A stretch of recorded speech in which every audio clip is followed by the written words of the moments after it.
দুটি শ্লোকে বর্ণিত মহাপুরুষদের স্থিতি প্রাপ্ত করার জন্য সাধকদের কী করা উচিত, পরবর্তী শ্লোকে ভগবান সেই সাধন প্রণালী জানাচ্ছেন। তস্মাৎ সক্ত সততম কার্যম কর্ম সমাচর অসক্ত ঝচারণ কর্ম পরমাপ্নোতি পুরুষ। তৃতীয় অধ্যায়ের এই ১৯ নম্বর শ্লোকের বাংলা: অতএব তুমি সর্বদা আসক্তি শূন্য হয়ে যথাযথভাবে কর্তব্য কর্ম পালন করো, কারণ অনাসক্ত হয়ে কর্ম করলে মানুষ পরমাত্মাকে লাভ করে। ব্যাখ্যা: তস্মাৎ সক্ত সততং কার্যম কর্ম সমাচর। আগের শ্লোকটির সঙ্গে এই শ্লোকের সম্পর্ক জানাবার জন্যই এখানে তস্মাৎ পদটি প্রযুক্ত হয়েছে। আগের শ্লোকে ভগবান বলেছেন যে সিদ্ধ মহাপুরুষদের নিজেদের জন্য কোনো কর্ম করার কোনো প্রয়োজন না থাকলেও লোক সংগ্রহের উদ্দেশ্যে তাদের দ্বারা কর্ম সংগঠিত হয়। সেই জন্য অর্জুনকেও নিষ্কামভাবে কর্তব্য কর্মের দ্বারা পরমাত্মা লাভ করার নির্দেশ দেবার জন্যই ভগবান এই স্থানে তস্মাৎ পদটি প্রয়োগ করেছেন। কারণ নিজ স্বরূপ স্বয়ের জন্য কর্ম করা বা না করা কোনোটিরই প্রয়োজন নেই। কর্ম সর্বদাই পরের মানে অন্যের জন্য হয়, স্ব এর জন্য নয়। সুতরাং অন্যের জন্য কর্ম করলে কর্ম করার আসক্তি দূর হয় এবং স্বরূপে স্থিতি লাভ হয়। নিজ স্বরূপ থেকে বিজাতীয় পদার্থের প্রতি আকর্ষণকেই বলা হয় আসক্তি। আসক্তি শূন্য হওয়ার জন্য আসক্তির কারণ জানা প্রয়োজন। আমি শরীর এবং শরীর আমার এরূপ মনে করলে শরীর ইত্যাদি বিনাশী পদার্থগুলির গুরুত্ব হৃদয়ে ছাপ ফেলে। সেই জন্যই ওসব পদার্থে আসক্তি আসে। আসক্তি পতন ঘটায়, কর্ম নয়। আসক্তির জন্যই মানুষ শরীর, ইন্দ্রিয়াদি, মন, বুদ্ধি ইত্যাদি জড় পদার্থের সঙ্গে সম্বন্ধ স্থাপন করে নিজের আরাম ও সুখ ভোগের জন্য বিভিন্ন প্রকারের কর্ম করে। এইরূপ জড়ত্বের সঙ্গে মেনে নেয়া সম্বন্ধই মানুষের বারংবার জন্ম মৃত্যুর কারণ হয়। কারণম গুণসঙ্গস্য সদসৎযোনি জন্মসু। আসক্তি শূন্য হয়ে কর্ম করলে জড়ত্ব হতে সম্পর্ক বিচ্ছিন্ন হয়ে যায়। জগৎ হতে প্রাপ্ত সামগ্রী দ্বারা আমরা আজ পর্যন্ত কেবলমাত্র নিজেদের জন্যই কর্ম করেছি। সেগুলি নিজেদের সুখ ভোগ এবং সম্পদ সংগ্রহের কাজে লাগিয়েছি। সেই জন্য আমরা এই জগতের ঋণে আবদ্ধ। সেই ঋণ শোধ করার জন্য শুধুমাত্র জগতের হিতার্থে কর্ম করা অত্যন্ত আবশ্যক।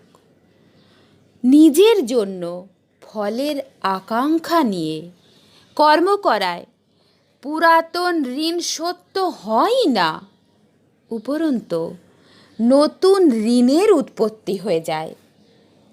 ঋণমুক্ত হবার জন্য আমাদের বারংবার জন্মগ্রহণ করতে হয়। শুধুমাত্র অপরের হিতার্থে সমস্ত কর্ম করলে পুরনো ঋণ শোধ হয়ে যায় এবং নিজের জন্য কিছু না করলে বা কিছু আশা না করলে নতুন ঋণ উৎপন্ন হয় না। এইভাবে পুরনো ঋণ যখন শেষ হয় এবং নতুন ঋণ উৎপন্ন হয় না, তখন আবদ্ধ হওয়ার কোনো কারণ না থাকায় মানুষ স্বতই মুক্ত হয়ে যায়। কোনো কর্মই চিরকালের জন্য স্থায়ী হয় না, কিন্তু হৃদয়ে আসক্তি চিরকাল থেকে যায়। সেই জন্য ভগবান সততম আসক্ত পদের দ্বারা চিরদিনের মতো আসক্তি শূন্য হতে বলেছেন। সাধকের মনে এরূপ কথা চিরকাল জাগরূক থাকা প্রয়োজন যে আমার কখনো আসক্ত হওয়া উচিত নয়। সবসময় আসক্তি শূন্য থেকে যে বিহিত কর্ম সামনে আসে, কর্তব্য মনে করে তা করে ফেলা উচিত। উপরিউক্ত পদটির এই হলো ভাবার্থ। প্রকৃতপক্ষে কারো অন্তরেই আসক্তি চিরস্থায়ী হয় না। জগৎ সংসারই যখন চিরস্থায়ী নয়, প্রতি মুহূর্তে তার পরিবর্তন হচ্ছে, তখন আসক্তি কি করে চিরস্থায়ী হবে? তবে আরোপ করা অহংয়ের সঙ্গে আসক্তি চিরস্থায়ী বলে ধারণা হয়। কার্যম অর্থাৎ কর্তব্য তাকেই বলে যা করা যায় এবং যা অবশ্যই করণীয়। অন্য ভাষায় কর্তব্যের অর্থ হল নিজ স্বার্থ ত্যাগ করে অন্যের হিত সাধন, যথাসাধ্য অপরের শাস্ত্রবিহিত ন্যায়সঙ্গত চাহিদা পূরণ রূপ কর্তব্য পালনের তাৎপর্য হল অপরের হিত সাধন করা। কর্তব্য পালনে সকলেই স্বতন্ত্র এবং সমর্থ, কেউই পরাধীন বা অসমর্থ নয়। তবে প্রমাদ অথবা আলস্যবশত অকরণীয় কাজ করার মন্দ অভ্যাস হলে বা ফলের ইচ্ছা থাকলেই কর্তব্য পালন কঠিন বলে মনে হয়। নতুবা কর্তব্য পালনের মতো সহজ আর কিছুই নেই। পরিস্থিতি অনুযায়ী কর্তব্যের সঙ্গে সম্পর্ক হয়। মানুষ যে কোনো পরিস্থিতিতে স্বাধীনভাবে কর্তব্য পালনে সক্ষম। কর্তব্য পালন দ্বারাই আসক্তি দূর হয়। অকরণীয় কাজ করলে বা কর্তব্য পালন না করলে আসক্তি আরও বেড়ে যায়। কর্তব্য অর্থাৎ অন্যের হিতার্থে কর্ম করলে বর্তমানের আসক্তি এবং কিছু আকাঙ্ক্ষা না থাকলে ভবিষ্যতের আসক্তিও দূর হয়। সমাচার পদটির অর্থ এই যে অত্যন্ত সাবধানতা সহকারে, উৎসাহ এবং তৎপরতার সঙ্গে বিধিপূর্বক কর্তব্য কর্ম করা উচিত। কর্তব্য পালনে একটুকু অসাবধান হলে কর্মযোগের সিদ্ধিতে বাধা আসতে পারে। বর্ণ, আশ্রম, প্রকৃতি এবং পরিস্থিতি অনুযায়ী যে ব্যক্তির জন্য যে শাস্ত্রবিহিত কর্তব্য করার কথা বলা হয়েছে, যথোপযুক্ত পরিস্থিতিতে সেটি তার পক্ষে স্বাভাবিক বা সহজ কর্ম। সহজ কর্মে যদি কোনো দোষ দেখা যায় তাহলেও সেটি পরিত্যাগ করা উচিত নয়। কারণ সহজ কর্ম করলে মানুষের পাপ হয় না। সেই জন্যই ভগবান এই স্থানে অর্জুনকে বলছিলেন যে তুমি ক্ষত্রিয়, অতএব যুদ্ধ করা তোমার পক্ষে সহজ কর্ম, নিষ্ঠুর কর্ম নয়। সুতরাং তোমার সম্মুখে উপস্থিত যে সহজ কর্ম অনাসক্ত হয়ে সেটি তোমার করা উচিত। অনাসক্ত হলেই সমতা প্রাপ্ত হওয়া যায়।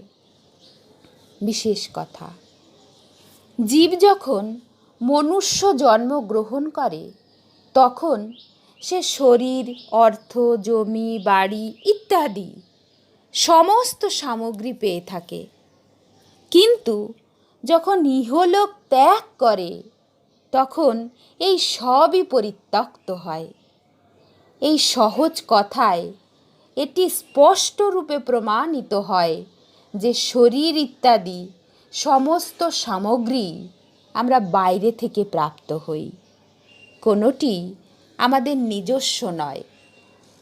যেমন মানুষ কাজ করার জন্য কোনো অফিসে গেলে সে চেয়ার, টেবিল, কাগজ ইত্যাদি সমস্ত সামগ্রী অফিসের কাজের জন্য পায়। এর কোনোটি নিজের মনে করে বাড়ি নিয়ে যাওয়ার জন্য নয়। তেমনি জগতে শরীর আদি সমস্ত সামগ্রী জগতের কাজের জন্যই পাওয়া, নিজের জন্য নয়। মানুষ তৎপরতা এবং উৎসাহের সঙ্গে অফিসের কাজ করলে তার বিনিময়ে সে বেতন পায়। কাজটি অফিসের জন্য করা হয় এবং বেতন নিজের জন্য পাওয়া যায়। একইভাবে জগতের অন্য সমস্ত কাজ করলে জগতের থেকে সম্পর্ক বিচ্ছিন্ন হয় এবং যোগের অর্থাৎ পরমাত্মার সঙ্গে নিজ নিত্য সম্বন্ধের অনুভব হয়। কর্ম ও যোগ এই দুটি মিলে কর্মযোগ হয়। জগতের জন্য করা হয় কর্ম, আর যোগ হয় নিজের জন্য। এই যোগই হলো বেতন। সংসার সাধনার ক্ষেত্র, এখানকার প্রত্যেক সামগ্রী সাধনের জন্য, ভোগ বা সংগ্রহের জন্য নয়। জাগতিক বস্তু নিজস্ব বা নিজের জন্য নয়। নিজস্ব বস্তু পরমাত্ম তত্ত্ব, তা পাওয়া গেলে আর অন্য কোনো বস্তু পাবার আকাঙ্ক্ষা থাকে না। কিন্তু জাগতিক বস্তু যতই প্রাপ্ত হওয়া যাক, তা পাবার আকাঙ্ক্ষা কখনো দূর হয় না, বরং বেড়েই চলে। মানুষ যখন প্রাপ্ত বস্তুগুলি নিজের বলে মনে করে তখন এই ভ্রান্তির জন্য সে আবদ্ধ হয়ে যায়। এই ভ্রান্তি দূর করার জন্য কর্মযোগ অনুষ্ঠানই হল সহজ এবং শ্রেষ্ঠ উপায়। কর্মযোগী কোনো বস্তুকে নিজের জন্য মনে না করে অন্যের সেবায় ব্যয় করেন। সেই জন্য তিনি সহজেই সংসার বন্ধন থেকে মুক্ত হয়ে যান। সকল প্রাণী কর্ম করে থাকে, কিন্তু সাধারণ প্রাণীর করা কর্ম এবং কর্মযোগীর করা কর্মের মধ্যে অনেক পার্থক্য থাকে। সাধারণ মানুষ কামনা, বাসনা, মমতা ইত্যাদি নিয়ে কর্ম করে থাকে এবং কর্মযোগী এই সমস্ত পরিত্যাগ করে কর্ম করেন। সাধারণ মানুষের কর্মপ্রবাহ স্বার্থকেন্দ্রিক হয় এবং কর্মযোগীর কর্মপ্রবাহ জগৎমুখী হয়। তাই সাধারণ মানুষ আবদ্ধ হয় আর কর্মযোগী মুক্ত হয়ে যান। আসক্ত চরণ কর্ম। মানুষই তার কামনা বাসনা দ্বারা জগতের সঙ্গে সম্পর্ক স্থাপন করে থাকে, জগৎ নয়। সুতরাং মানুষের কর্তব্য হল জগতের হিতের জন্যই তার সমস্ত কর্ম করা এবং তার বিনিময়ে কোনো ফল আশা না করা। এই প্রকার আসক্তি শূন্য হয়ে, অর্থাৎ আমার কারো কাছে কিছু চাইবার নেই, এইভাবে জগতের জন্য কর্ম করলে জগৎ সংসার হতে স্বতই সম্পর্ক ছেদ হয়ে যায়। কর্মযোগী জগতের সেবা করায় বর্তমানের সামগ্রী থেকে এবং কিছু আকাঙ্ক্ষা না থাকায় ভবিষ্যতের বস্তু সামগ্রী থেকে তার সম্বন্ধ ত্যাগ হয়ে যায়। মেলার সময় স্বেচ্ছাসেবকগণ তাদের কর্তব্য মনে করে সারা দিন যাত্রীদের সেবা করে, তার পরিবর্তে তারা কিছু চায় না। সেই জন্য রাতে ঘুমের সময় তাদের মনে লাভ লোকসানের কোনো হিসাব থাকে না, কারণ তারা কিছু আশা করে সেবা করেনি। এইরূপ সেবার ভাব নিয়ে যে অন্যের জন্য সমস্ত কর্ম করে এবং কারো কাছ থেকে সম্মান মর্যাদা ইত্যাদি কোনো কিছু আশা করে না, তার মনে জগৎ সংসারের কোনো প্রভাব থাকে না। সে অতি সহজেই সংসার বন্ধন থেকে মুক্ত হয়ে যায়। কর্ম সকলেই করে, কিন্তু তখনই কর্মযোগ হয় যখন আসক্তি শূন্য হয়ে অন্যের জন্য কর্ম করা হয়। শাস্ত্রবিহিত কর্ম করলেই আসক্তি দূর হওয়া সম্ভব। ধর্ম তে বিরতি। শাস্ত্র নিষিদ্ধ কর্ম করলে আসক্তি কখনো দূর হয় না।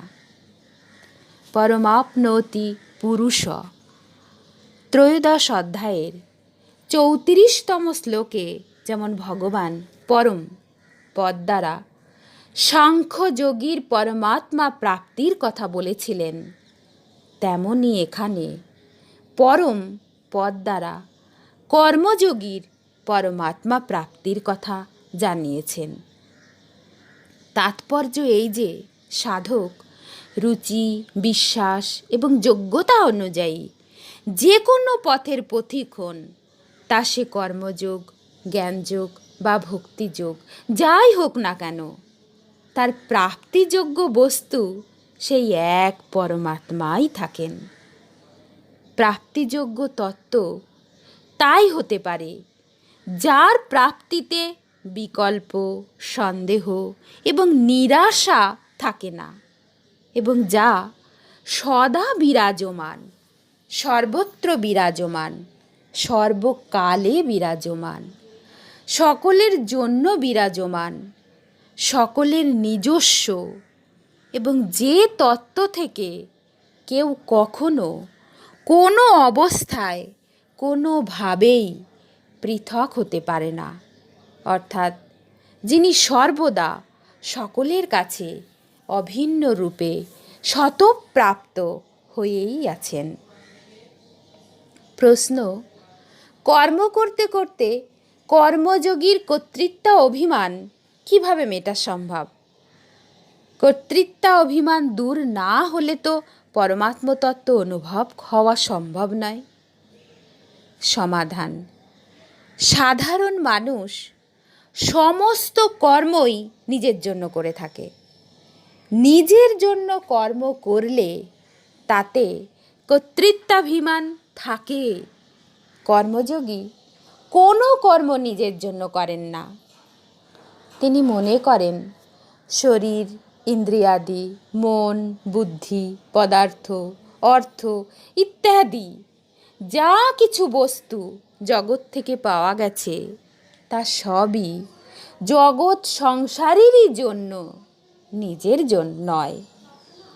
যখনই তিনি সুযোগ পান তখনই তিনি প্রাপ্ত সমস্ত পদার্থ, সময়, সামর্থ্য ইত্যাদি জগতের সেবায় ব্যয় করেন এবং তিনি মনে করেন যে জগৎ সংসারের জিনিসই তিনি সংসারের সেবায় ব্যয় করছেন, অর্থাৎ সামগ্রী, সময়, সামর্থ্য ইত্যাদি সব তারই, যার সেবায় এগুলি ব্যয় করা হচ্ছে।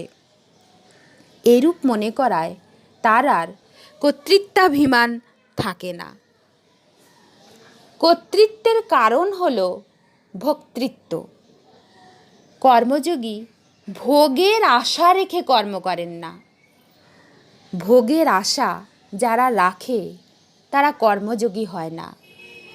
নিজ হস্তে মুখ ধৌত করলে যেমন মনে হয় না যে আমি আমার কোনো উপকার করেছি, কারণ মানুষ হাত ও মুখ দুটিকেই আপন অঙ্গ বলে মনে করে, তেমনি কর্মযোগীও তার শরীরকে জগৎ সংসারের অঙ্গ বলে মনে করেন।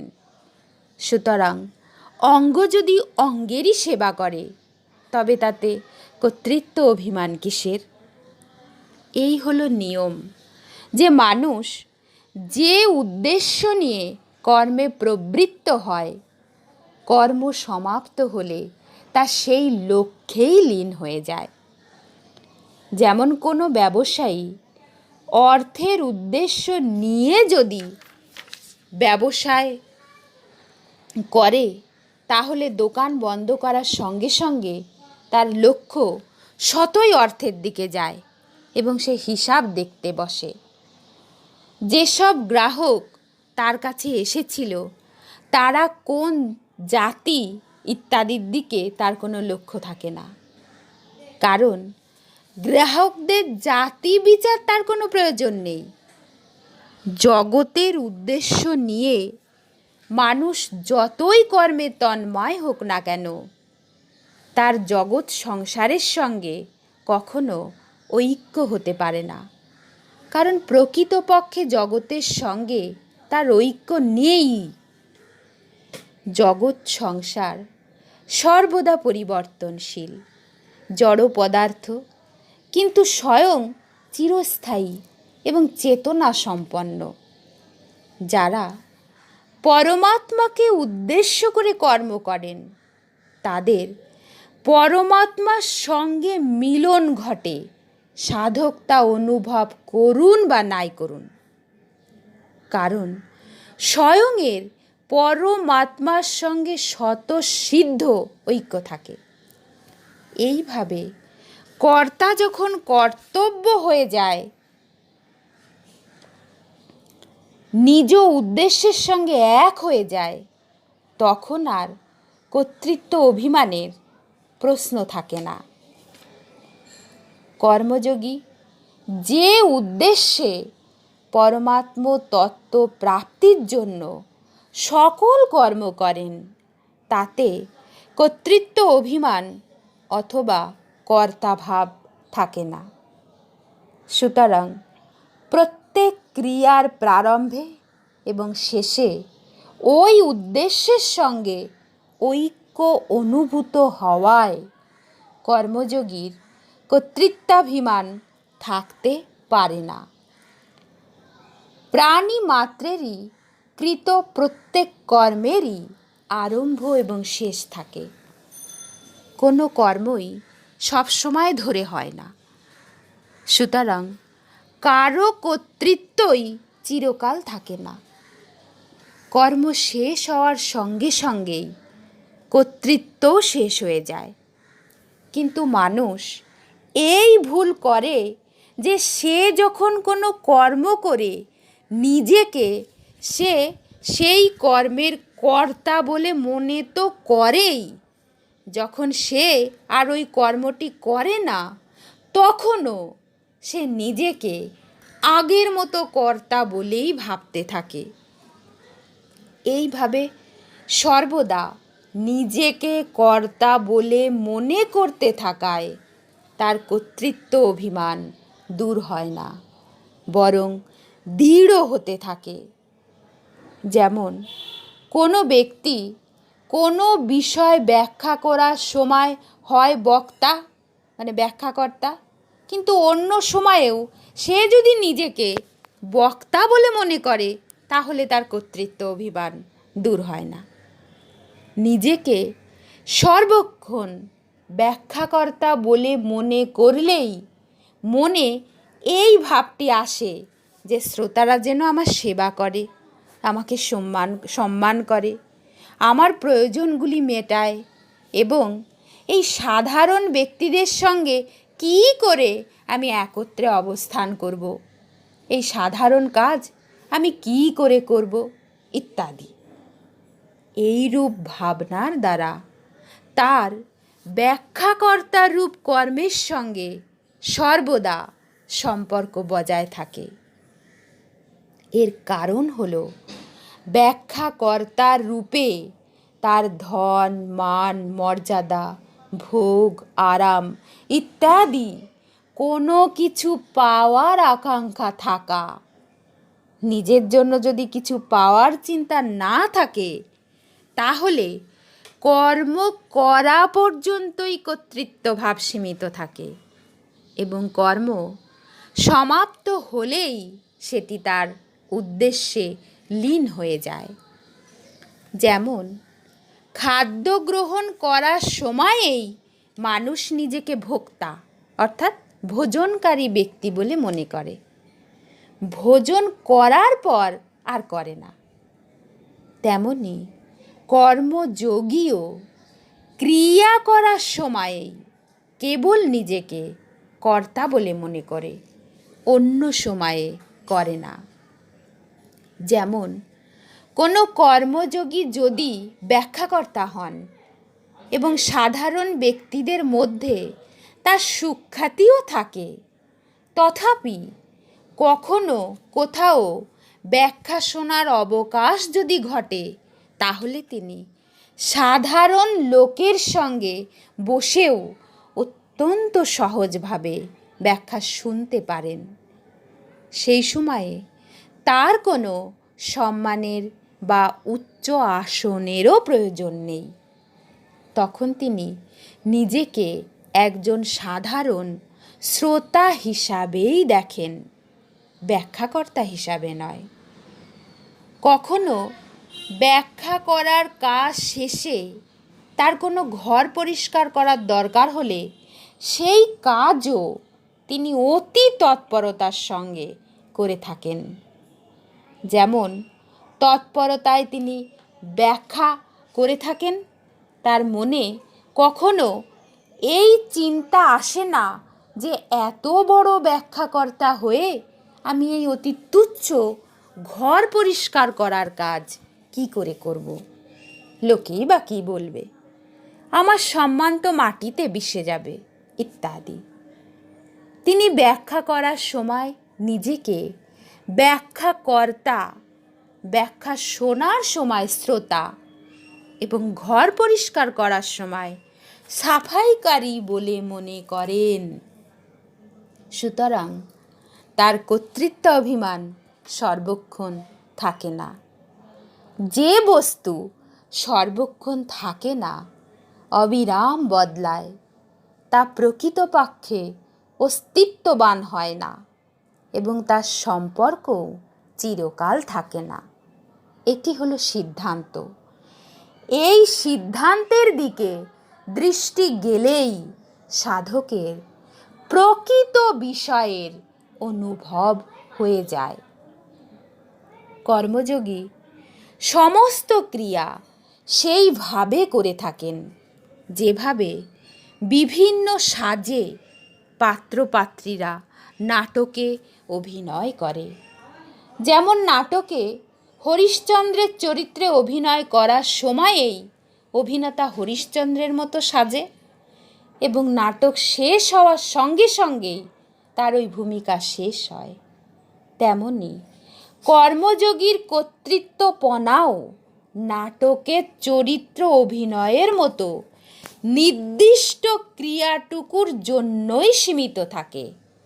নাটকের হরিশ্চন্দ্র যেমন হরিশ্চন্দ্রের সমস্ত ক্রিয়াগুলি ঠিকমতো করলেও বাস্তবে নিজেকে ওই ক্রিয়াগুলির কর্তা বলে মনে করে না, তেমনি কর্মযোগী শাস্ত্রবিহিত সকল কর্ম করলেও বাস্তবে নিজেকে ওই ক্রিয়ার কর্তা বলে মনে করেন না। কর্মযোগী শরীরাদি সকল বস্তুকেই নাটকের সাজের মতো নিজস্ব বা নিজের জন্য না মনে করে সেগুলি সংসারের সেবায় ব্যয় করেন। সুতরাং কোনো অবস্থাতেই কর্মযোগীর মনে বিন্দুমাত্র কর্তৃত্ব অভিমান থাকতে পারে না। কর্মযোগী যেমন সর্বক্ষণ নিজেকে কর্তা বলে মনে করেন না, তেমনি মা বাবা, স্ত্রী পুত্র, দাদা বৌদি ইত্যাদির সঙ্গেও নিজ সম্পর্ক সবসময় মানেন না। শুধুমাত্র সেবা করার সময়েই তাদের সঙ্গে নিজ সম্পর্ক মেনে থাকেন। যেমন পতি তার পত্নীর কাছেই পতি, তা সেই পত্নী যতই রূঢ়ভাষিণী, কুরূপা, কলহপরায়ণা হোক না কেন, তাকে পত্নীরূপে স্বীকার করে নিলে সেই পতি নিজ যোগ্যতা এবং সামর্থ্য অনুযায়ী পত্নীর ভরণ পোষণ করতে বাধ্য। পতির কর্তব্য হল প্রয়োজনে পত্নীকে সৎ পরামর্শ দেয়া, তা সে মানুক বা না মানুক, কিন্তু সব সময় তার নিজেকে স্বামী ভাবার প্রয়োজন নেই। কারণ এই স্ত্রী যে আগের জন্মেও তারই স্ত্রী ছিল তার কি ঠিক আছে, এবং মৃত্যুর পরেও সে যে তার স্ত্রী থাকবে তারই বা কি নিশ্চয়তা আছে। তাছাড়া বর্তমান সময়েও সে কারো মা, কারো কন্যা, কারো ভগিনী, কারো বা বৌদি এবং ননদ ইত্যাদি, সে তো সর্বদা কেবল স্ত্রীই নয়। এরূপ মনে করলে তার কাছ থেকে সুখ আদায়ের ইচ্ছা শতই দূর হয় এবং শুধুমাত্র ভরণ পোষণ করার জন্যই সে পত্নী, এই ধারণা দৃঢ় হয়। এইরূপ কর্মযোগী জগতে পিতা, পুত্র, পতি, ভাই ইত্যাদি রূপে যেসব আত্মজন পেয়েছেন তাদের সঙ্গে যথাযথ সম্পর্ক বজায় রাখেন। অপরে তাদের কর্তব্য ঠিকমতো করছে কি না সেদিকে তিনি লক্ষ্য রাখেন না।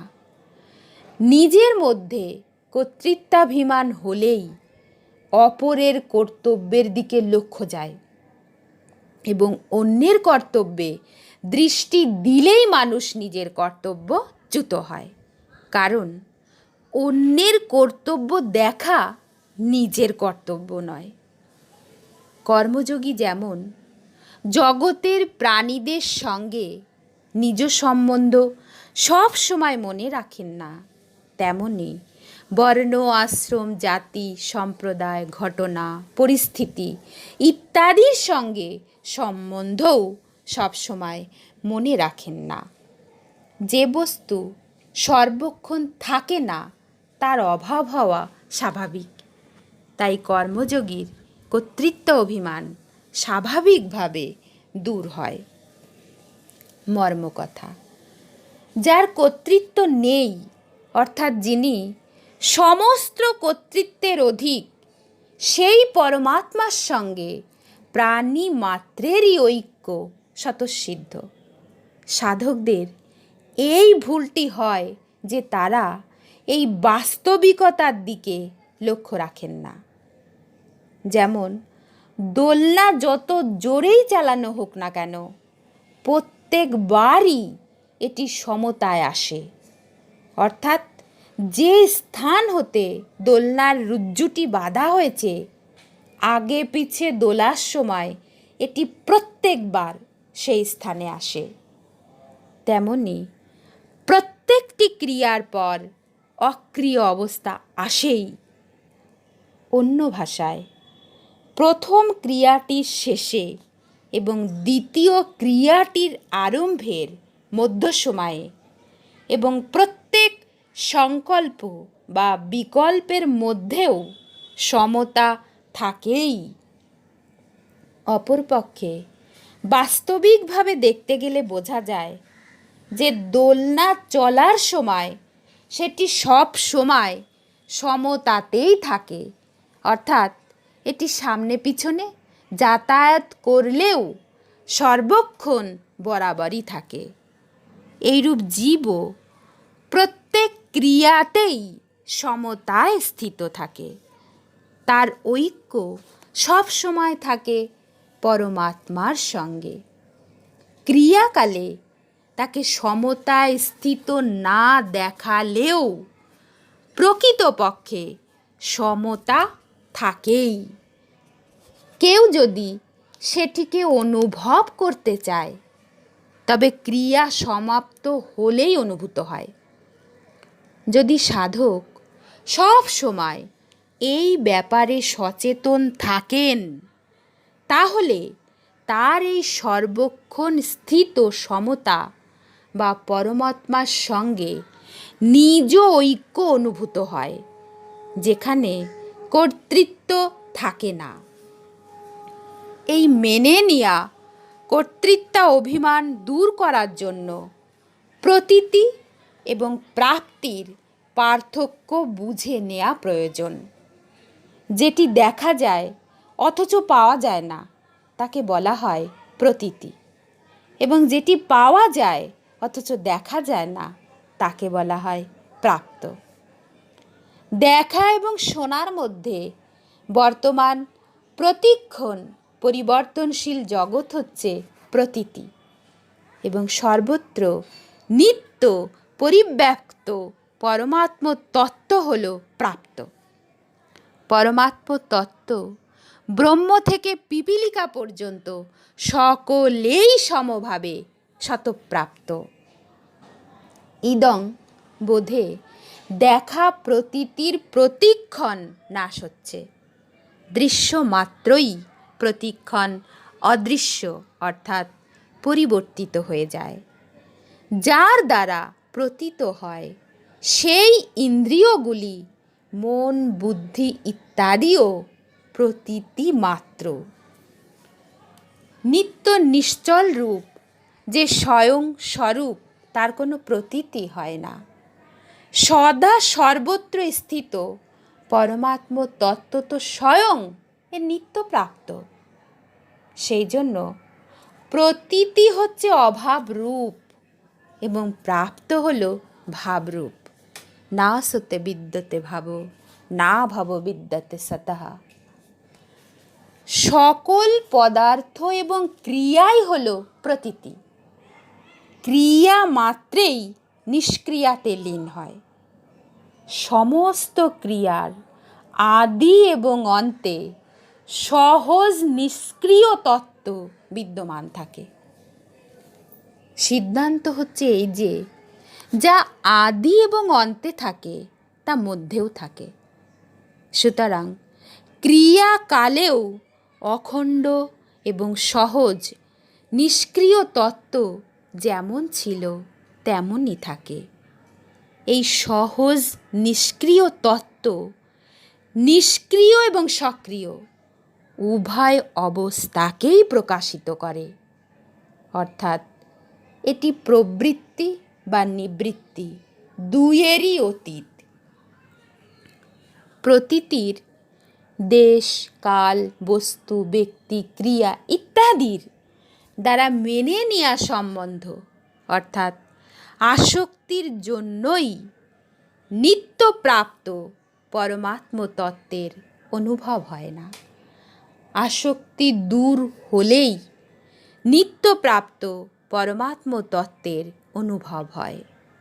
সুতরাং আসক্তি শূন্য হয়ে প্রতীতিকে নিজের বলে যে শরীর এবং অন্য পদার্থগুলি প্রতীতির সংসার মাত্রেরই সেবায় নিয়োগ করলে প্রতীতির প্রবাহ প্রতীতির দিকে হয় এবং স্বাভাবিকভাবে প্রাপ্ত পরমাত্ম তত্ত্বই অবশিষ্ট থাকে। পরম শ্রদ্ধেয় রামসুখদাসজি মহারাজের গীতার এই 3য় অধ্যায়ের 19 নম্বর শ্লোক থেকে জানতে পারলাম, মানুষের আসক্তির কারণেই সংসারে জন্ম মৃত্যু চক্রে আবর্তিত হয়। কোনো ভর্তি কলের ট্যাঙ্ক বা রিজার্ভার খালি করতে চাইলে যে পাইপ বা নল দিয়ে ট্যাঙ্কটিতে জল ভর্তি হয় তা বন্ধ করতে হয়, এবং যে পাইপ দিয়ে জল বাইরে বেরিয়ে যায় তা খুলে দিতে হয়। তবেই ওই ট্যাঙ্কের ভেতরে জমে থাকা ময়লা পরিষ্কার করা যায়। ঠিক তেমনই আমাদের জগৎ সংসারের কাছে যে ঋণ আছে তা থেকে মুক্ত হওয়ার জন্য প্রথমে জগৎ সংসার থেকে নিজের জন্য নেয়ার ভাব বন্ধ করতে হবে এবং কায় মন বাক্য দ্বারা আসক্তি শূন্য হয়ে জগতের হিতের জন্য কর্ম করতে হবে। তাহলে একদিকে যেমন আমাদের ঋণ নতুন করে হবে না এবং পুরনো ঋণ ও কর্মের মাধ্যমে শোধ হয়ে যাবে। এইভাবে কর্মফলের প্রতি আসক্তি না রেখে কর্ম করলে অন্তঃকরণ নির্মল হয় এবং মানুষ কর্মবন্ধন থেকে মুক্ত হয়ে পরম পুরুষ পরমাত্মাকে প্রাপ্ত হন। তাই আমাদের সকলেরই পরমাত্মাকে প্রাপ্তির জন্য এই রকমভাবে কর্ম করা প্রয়োজন।